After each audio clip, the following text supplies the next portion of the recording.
السلام علیکم ورحمۃ اللہ وبرکاتہ۔ بسم اللہ الرحمن الرحیم۔ ناظرین، آج کی آنے والی اس قسط میں آپ دیکھیں گے کہ سمر کے دل میں ایک بات پیدا ہو چکی تھی جنت کے بارے میں۔ اس کا موبائل دیکھ کر کہ جنت کبیر کی طرح کبیر سے محبت کرتی ہے، اسی وجہ سے تو رات گئے تک اس سے بات کر رہی تھی۔ تو یہی بات لے کر سمر جو ہے اس کے دل میں جنت کے بارے میں نفرت آ چکی تھی، اور ادھر جنت اس کے رویوں سے تنگ آ چکی تھی۔ اور پھر جب ان کی غلط فہمی دور ہوئی تو پھر کیا ہوا، تو یہ سب آپ دیکھیں گے۔ چلتے ہیں آپ ویڈیو کی جانب۔ سمر کے دل میں یہ بات کال ہسٹری دیکھ کر پیدا ہو چکی تھی کہ جنت بھی کبیر کی طرح کبیر سے محبت کرتی ہے، اسی وجہ سے تو یہ رات گئے تک اس سے بات کرتی رہی ہے، اسی وجہ سے اس کا رویہ اب بدلا سا تھا جنت کے ساتھ۔ جنت بھی اب تھک چکی تھی اس کے سخت رویوں سے۔ دروازہ کھٹکا، کون؟ مس ہانیہ۔ ہانیہ کے آتے ہی جنت منہ بنائے اوپر چلی گئی تھی۔ اسے دعوت والی بات اچھی طرح سے یاد تھی جو کچھ دعوت میں ہانیہ اس کے ساتھ کر چکی تھی۔ ہانیہ کے جانے کے بعد سمر جنت کے روم میں آیا تھا اور جنت بیڈ پر خاموش بیٹھی تھی۔ ہانیہ کے آتے ہی، تم اوپر کیوں چلی آئی تھی؟ ایسے ہی وہ بے دلی سے بولی، اور سمر ہنسنے لگا۔ اس میں ہنسنے والی کیا بات ہے؟ وہ سنجیدگی سے بولی، مجھے پتا ہے اصل میں تم ہانیہ سے جیلس ہو۔ مجھے کیا ضرورت ہے تمہاری اس ہانیہ مس فنی سے جیلس ہونے کی؟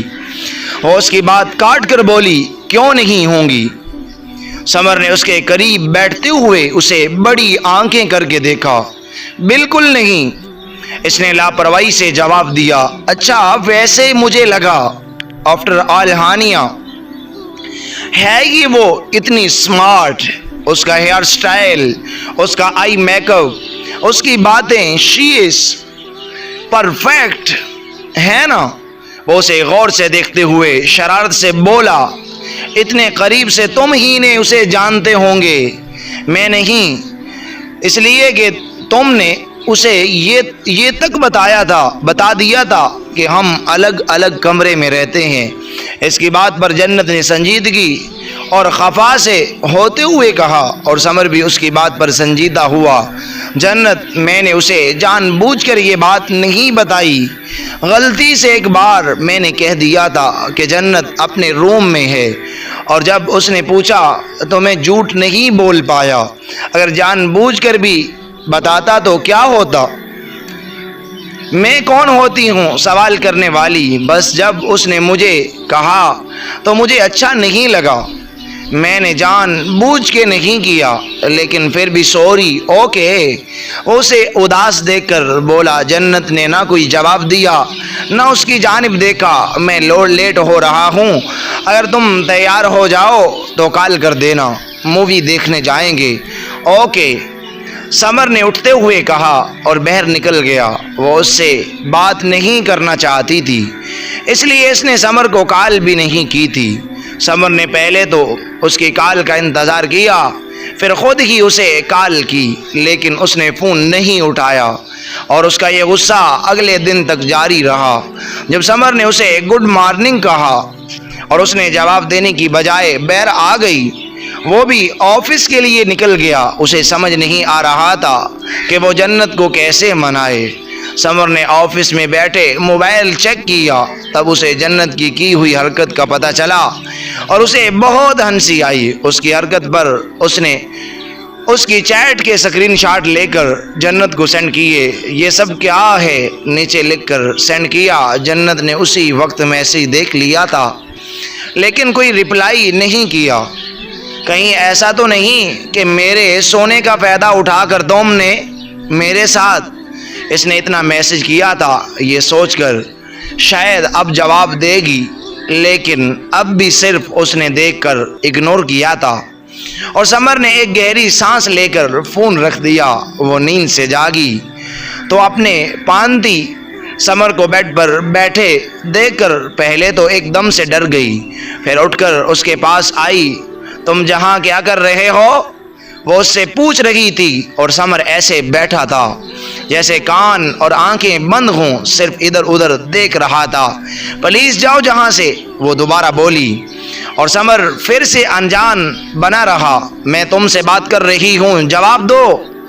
وہ غصے سے بولی، میں بھی تو پچھلے 2 دن سے تم سے ہی بات کرنے کی کوشش کر رہا ہوں، تم نے دیا جواب؟ وہ اس کی جانب دیکھ کر ایک دم سے بولا۔ اس کی آنکھوں میں بہت ساری ناراضگی دیکھ کر جنت خاموش ہو گئی۔ جاؤ جہاں سے، بنا اسے دیکھے بولی، پہلے بات کرو مجھ سے۔ وہ دھیرے سے بولا، جاؤ گے یا نہیں؟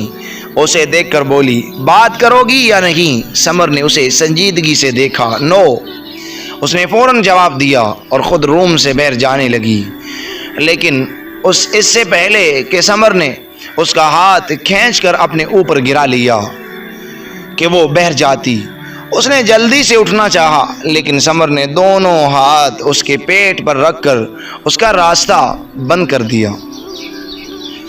لیو می، وہ اس کے ہاتھ ہٹاتے ہوئے بولی، لیکن سمر نے اپنی دونوں ہاتھ کی انگلیاں ایک دوسرے میں پیوست کرتے ہوئے اسے جکڑے رکھا تھا اور اس کی نظریں جنت کے پریشان چہرے پر تھی۔ سمر پلیز ہاتھ ہٹاؤ، وہ اس کی جانب دیکھ کر دھیرے سے بولی، پہلے بتاؤ کس بات کی ناراضگی ہے؟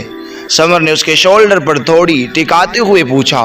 جنت کو اس کی سانسیں بھی اپنی گردن پر محسوس ہو رہی تھی، وہ اس کے اتنے قریب تھا اور اس کی نظریں ویسے ہی جنت کے دل تک پہنچ جانے والی تھی۔ مجھ سے کیوں پوچھ رہی ہو؟ وہ ہے نا ہانیہ، دا پرفیکٹ، اس دن تو اس کی بہت تعریفیں کر رہے تھے نا؟ وہ روٹھے ہوئے انداز میں بولی۔ میں نے تو اس کی کوئی تعریف نہیں کی، وہ اسی انداز میں اسے دیکھتے ہوئے بولا، لیکن اس کے جھوٹ پر جنت نے اسے حیرت سے دیکھا۔ اب جھوٹ بھی بولو گے؟ سچ کہہ رہا ہوں، میں نے اس کی کوئی تعریف نہیں کی، وہ اپنی بات پر قائم تھا۔ اچھا تو یہ کس نے کہا کہ اس کا ہیئر سٹائل بہت اچھا ہے؟ جنت نے یاد دلائی بات۔ ہیئر سٹائل کی تعریف کی تھی، یہ تھوڑی کہا کہ اس کے بال خوبصورت ہیں۔ وہ فوراً بولا اور اس کے گلے میں موجود بالوں کو پیچھے اس کا لینا، یہ کہا کہ مجھے اس کے لمبے بالوں کو چھونا بہت اچھا لگتا ہے، اور اگر میں نے پہلے دن سے اس کسی چیز کو سب سے زیادہ نوٹس کیا ہے، اس کی کسی چیز کو نوٹس کیا ہے تو وہ ہیں اس کے بال۔ اس کی آنکھیں ظاہر کر رہی تھی کہ وہ کس کی بات کر رہا ہے۔ جنت اس کی بات پر مسکرائی۔ سمر نے ایک ہاتھ سے اس کے دونوں پیروں کو اپنی دائیں جانب کر دیا تھا، جس سے جنت کا رخ اب کچھ اس کی جانب تھا۔ اور یہ کس نے کہا کہ اس کا آئی میک اپ بہت اچھا ہے؟ یہ تو نہیں کہا نا کہ اس کی آنکھیں بہت اچھی ہیں؟ جب وہ مجھے دیکھتی ہے، کبھی شرارت سے، کبھی غصے سے، کبھی پیار سے، تو دل چھو جاتی ہے۔ وہ اب بھی اس کی تعریفیں کر رہا تھا اور جنت مدہوش ہو کر اسے سن رہی تھی، اور اس کی باتیں جنت نے اس کی جانب دیکھا تھا۔ سمر کا چہرہ اس کے بہت قریب تھا اور وہ اس کے ہونٹوں کو دیکھ رہا تھا۔ اس کی باتیں سننے کا دل نہیں کرتا، بس اسے دیکھتے رہنے کو دل کرتا ہے، بنا بولے سب سن جانے کو دل کرتا ہے، اور ان ہونٹوں کو چھونے کو دل کرتا ہے۔ وہ اپنے ٹاپک سے بھٹک چکا تھا۔ اس کی بات پر جنت نے اپنے لب بیچ لیے تھے اور نظریں جھک گئی تھی۔ وہ اس کی جانب یوں ہی جذبات لٹاتی نگاہوں سے دیکھ رہا تھا اور انتظار کر رہا تھا کہ وہ اس کی جانب دیکھے، لیکن جنت کے لیے یہ بہت مشکل تھا۔ اس نے سرگوشی کی تھی اور جنت نے فوراً پلکیں اٹھا کر اسے دیکھا تھا حیرت سے، لیکن اس کی آنکھیں اس کے الفاظ کی سچائی بیان کر رہی تھی۔ وہ آنکھوں سے بھی یہی بات کہہ رہا تھا جو آج پہلی دفعہ اس نے زبان سے کہی تھی۔ اظہار محبت کا یہ انداز جنت کی روح تک جھنجھوڑ گیا تھا۔ ہانیہ، کیا غصہ، کیا ناراضگی، ہر وجہ کمزور پڑ گئی تھی۔ یہ تسلسل شاید کبھی نہ ٹوٹتا اگر فون کی رنگ نے سکوت کو نہ توڑا ہوتا۔ سب سے پہلے جنت ہوش میں آئی تھی اور جلدی سے اٹھ گئی تھی۔ سمر نے موبائل نکالا اور دیکھ کر ویسے ہی واپس رکھ دیا۔ آفس سے کال ہے، مجھے جانا پڑے گا۔ اس نے براہ راست یہ کہا کہ وہ جانا نہیں چاہتا، پر جانا پڑے گا۔ جنت نے کوئی جواب نہیں دیا۔ بائے، وہ اس کی جانب جھک کر بولا تو جنت اس کی جانب دیکھ کر مسکرائی اور گردن ہلا دی۔ ناظرین، یہ ناول ابھی تک جاری ہے۔